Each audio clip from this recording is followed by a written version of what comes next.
Ça va, fonctionne.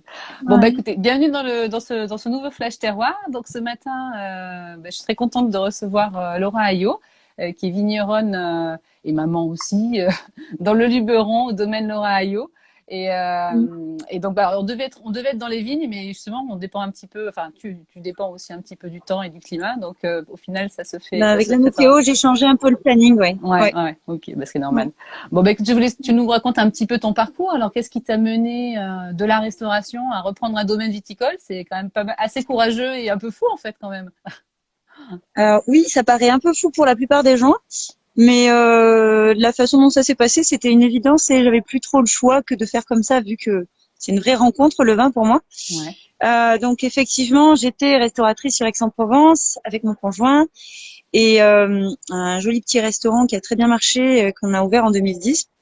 Et en y travaillant en salle, donc lui était en cuisine, moi en salle, euh, il y faisait une jolie cuisine où tout était frais, fait maison. Et moi, dans mon travail, il fallait que j'évolue dans ma compétence pour accompagner cette cuisine. Donc j'ai commencé par faire une formation en accord mets et vin qui a duré un an ouais, pour me spécialiser un petit peu plus en sommellerie, évoluer là-dessus.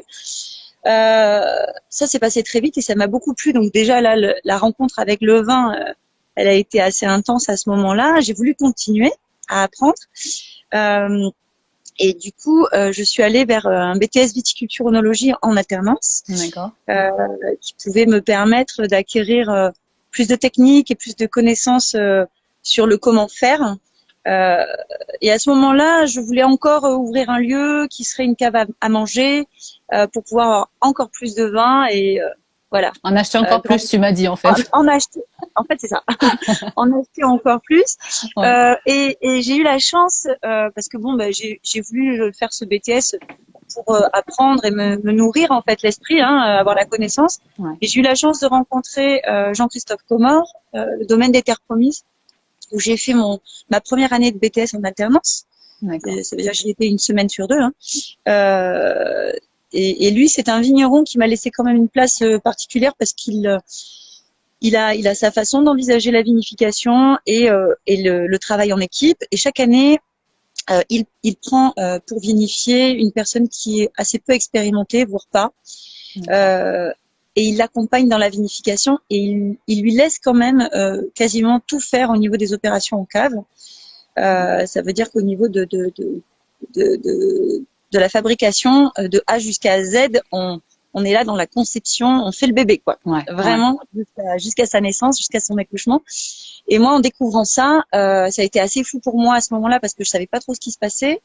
J'étais juste en train de faire du vin, en fait, Ouais. et pas juste opérer à quelques opérations comme ça. Je me suis rendu compte assez rapidement que je voulais en faire mon métier et que je voulais plus du tout raconter des histoires autour du vin ou le vendre, même si ça reste la sommellerie, ça reste un métier que j'adore et j'aime beaucoup les sommeliers, le monde de la restauration, mais en tout cas, c'est plus du tout un métier qui me touche Elle est depuis vraiment ce dans la jour-là. création, en fait. Ouais, C'est ça, produire. et je crois que peu importe le métier que j'ai fait auparavant, j'ai toujours préféré faire que raconter, de toute façon, même si je parle beaucoup.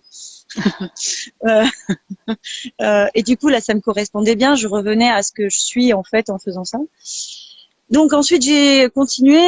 Chez Et, lui, j'ai quand même eu la chance de découvrir pardon, beaucoup Jean-Christophe de Comment, vins. en fait, c'était important, c'est un domaine, il fait des vins naturels, en fait, ce que tu disais, bio, naturel, Oui, carrément. Ouais, effectivement. Alors lui, il est bio.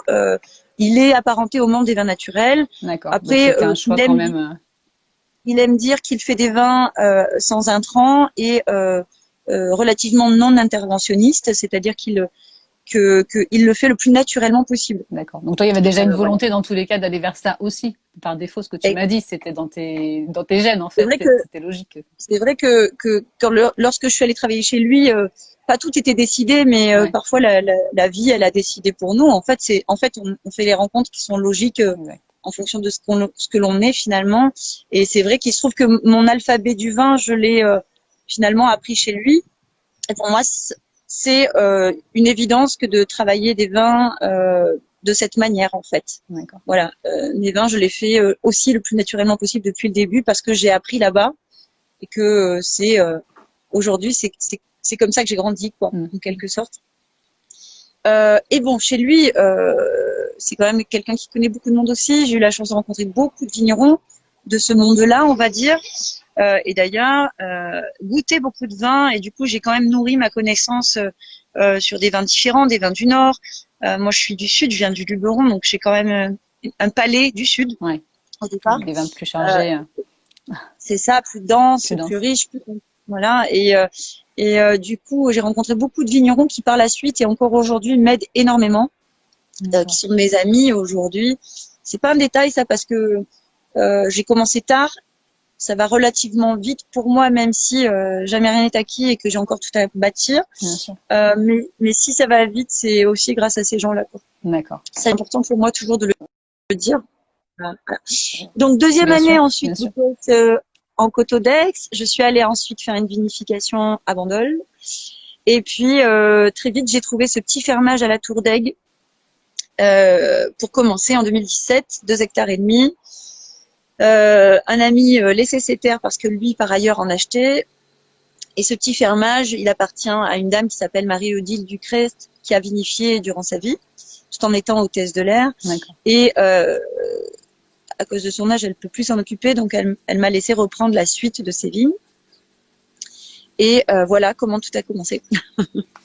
Bon, une belle histoire en tout cas. Et alors, donc maintenant, est-ce que tu peux nous expliquer un petit peu, parce que tes cuvées, il y a un rapport, ce que tu disais en fait, aux éléments. Bon, tu es très créative, tu viens d'un univers aussi assez artistique. Bon, tu nous expliqueras peut-être un petit peu après, enfin, pluriel, on va dire. Ça dépend du Plein temps de talents, nous reste. ça dépend du temps qui nous reste, encore quelques minutes. Ouais. Est-ce que tu peux nous expliquer un petit peu la construction de ta gamme? Logiquement, on se dit, on fait du vin, on fait des étiquettes. Toi, c'est un petit peu... Ouais. Alors, selon la l'envie. construction de ma gamme, oui, alors effectivement, on peut s'y perdre un peu pour le moment chez moi là, mais ça correspond aussi au fait que j'en suis qu'à 3 millésimes. Je ferai mon 4e en 2020. D'accord. Donc effectivement, je me suis un peu cherchée sur la première année. J'ai mis en place des cuvées avec des noms, avec des idées autour de chaque cuvée qui se sont modifiées dès la 2e année. Donc là, maintenant, je ne change plus mes cuvées. Donc effectivement, j'ai en quelque sorte mes cuvées en rouge et en blanc qui s'appellent les cuvées Amorcito, qui veut dire petit amour, qui elles arrivent assez vite dans l'année, au mois de février. Cette année, je les avais fait en vin nouveau. Donc ça, ce sont mes petites cuvées qui sont pour boire un coup, boire un canon, dans l'idée de facile à boire, les vins de copains, on va dire. Ouais. En blanc, c'est de l'uni blanc 100%. Et en rouge, c'est un assemblage de blanc et de rouge. Ensuite, un peu plus tard dans l'année, j'ai mes cuvées éléments. Je les appelle comme ça pour synthétiser. Donc là, les cuvées autour du feu, autour de l'air, autour de l'eau et de la terre. Ces cuvées, elles arrivent un petit peu plus tard et elles sont produites avec les parcelles avec lesquelles j'ai commencé à la Tour d'Aigues. Parce que les Amorcito proviennent de parcelles que j'ai pu acquérir par la suite. D'accord. D'autres parcelles qui sont mon 2e îlot, qui fait aussi 2 hectares et demi. Et ensuite, après ces cuvées éléments, on a mes cuvées d'élevage qui s'appellent Long Courrier, en référence au fait que c'est un élevage plus long et que Marie-Odile était hôtesse de l'air. Ouais. Je trouve que c'est un joli mot. Donc ces cuvées en rouge et en blanc, elles sont élevées 1 an en cuve béton brut ou bien en barrique. Et donc celles-ci, elles arrivent en septembre. D'accord. Juste avant les vendanges prochaines en fait. Ok. Voilà pour les gammes. Et je ne change plus a priori. Avec, ce que tu disais que en fait, t'as quand même 10 vins différents. Là, je vais rester sur 8 à peu près, 8, mais effectivement. Mais t'étais partie au début, t'étais partie tellement envie en fait de créer plein de choses. C'est ça. Ouais. Et puis chacun créer de la cohérence entre nos noms et nos cuvées. En fait, on a 1 an pour y réfléchir, voire plus. Ouais. Mais finalement, ce cycle il passe très très vite et on est quand même très occupé dans la vigne et dans la production. Bien sûr. Et finalement, tout ce qui est communication et tout ce qui va autour. On croit avoir de l'avance pour s'en occuper et le représenter, mais pas tant que ça. Ça va vite une année dans le vin. Ouais. Voilà. Et tu me disais que sur le vin, c'était une idée, un vin, c'est ça? Quand tu penses à un vin, t'adores faire des assemblages, etc. Comment tu... Eh bien, c'est vrai que ça, il y a des phrases qu'on retient comme ça de gens, d'amis ou de gens chez qui on a pu travailler. Et Jean-Christophe, il m'a toujours dit, Laura, une idée, c'est un vin. Parce qu'il y a mille façons de penser le vin. On peut dire de manière assez basique, mais qui se tient aussi. Mon vin, ça sera un assemblage qui rentre dans le profil des vins du Luberon et qui correspond à la charte de l'AOC ou de l'AOP. Ensuite, on peut se libérer de ça et on peut dire, ben moi j'ai envie d'exprimer une idée. Voilà. Après, ça appartient à chacun et l'intention dans laquelle on vinifie, on fait les choses comme quand on fait de la cuisine ou comme quand on crée. Ouais. De toute façon, ce message-là, on le porte quand on produit. Le consommateur ou celui qui le regarde ou qui le déguste, il va se l'approprier et puis il va traduire ensuite. Généralement, il va percevoir l'idée, mais il va la transformer à sa manière, hein, de toute façon. Donc c'est vrai que l'idée des Amolcito, c'était vraiment un petit témoignage à ce monde du vin. L'idée de l'assemblage, d'être deux, d'être dans la fougue de l'amour, tout ça, pour moi c'est important parce que comme on aime le vin, on aime la vie. Enfin, ça demande beaucoup de passion de faire du vin, de toute manière. Comme tous les métiers de l'artisanat. Et quand on produit de ses mains, l'idée des éléments, pour moi, c'est quand même. Alors, je suis loin d'être la seule. Hein. On est nombreux à parler des mêmes choses. Ce sont des thèmes universels de toute façon.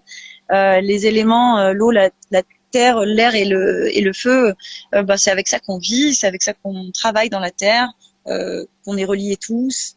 Je trouve que c'est dans des éléments. Le vent, on en a besoin dans les vignes pour qu'il passe. Le soleil, le feu, on en a besoin pour que ça mûrisse. Ça circule, c'est de la chimie, de toute façon, le vin. Donc tout ça, effectivement, dans l'élevage aussi, l'air rentre et donc. C'est de l'alchimie. Alors voilà, après, bon, c'est l'histoire et puis. Alors, on n'en parle pas forcément beaucoup, mais je le pense comme ça. Et les longs courriers, ben c'est beaucoup en relation avec ce long voyage, avec le temps, ce rapport au temps que le vin nous impose. Et en ce moment, justement, voilà. Alors, t'étais pas mal occupée dans les vignes. Un peu comme tous les vignerons. Bah oui, c'est ça. Il a plu un petit peu. Alors, quelle est un peu la saison de la vigne en ce moment? Est-ce que tu peux dire 2-3 mots là-dessus pour ceux qui ne connaissent pas forcément? Qu'est-ce que tu fais en ce moment? Eh bien, si on est dans les temps. On a encore 2 minutes, et puis après je ferai le petit appel. En ce moment, principalement, on est bourgeonne, pour ceux qui le font. On est bourgeonne, ça veut dire qu'on sélectionne les rameaux que l'on souhaite garder pour cette année, qui vont porter le fruit. Alors ça, on le pense en fonction de l'âge des vignes, de leur vigueur, de leur production. Hein, si elles produisent beaucoup ou peu, on modifie ce choix, c'est ça. Ensuite, on glisse, on relève les fils pour relever nos bras. Moi, je relève pas les fils, mais je glisse dans les fils les rameaux qui poussent. Ça prend du temps parce que ce sont des opérations qu'il faut faire avec délicatesse pour pas abîmer. C'est une opération très satisfaisante parce qu'à la fin, on passe dans nos rangs et c'est très propre, c'est très joli. Pas propre dans le sens où il n'y a plus rien, mais propre dans le sens où on voit tout de suite le résultat.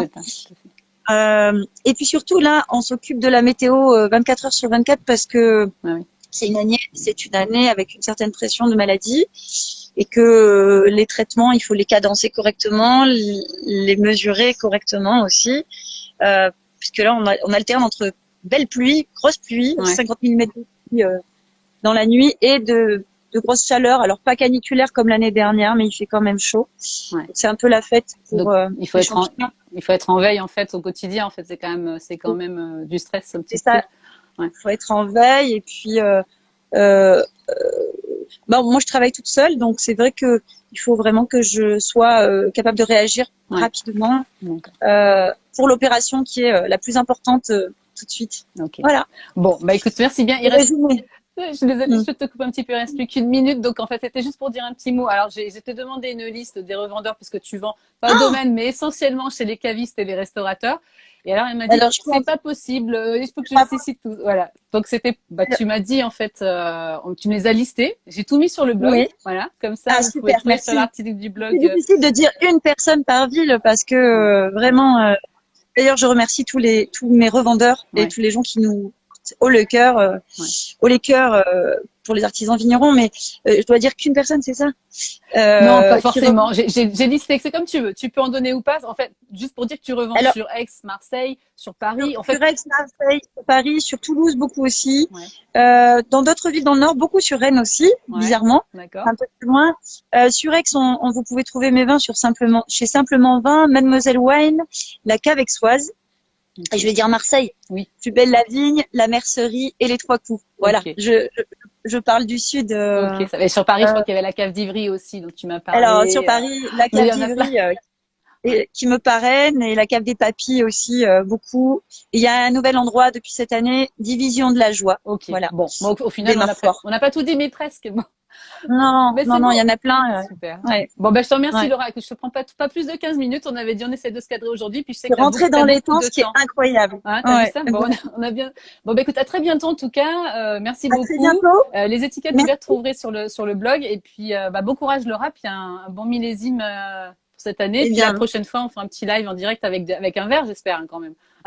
Ça sera plus bah sympa. oui, alors j'ai Hein, failli c'est me un peu le sortir, but. mais c'est un peu tôt. Oui, c'est Oui, je vrai. suis plutôt café. Merci en Bon, tout cas, à très Myriam. bientôt, je À t'en prie. bientôt. Au revoir. Merci à tous. Merci. Merci encore. Et puis, prochain live mercredi prochain, bah, ce serait une surprise. À À bientôt. bientôt. Au revoir.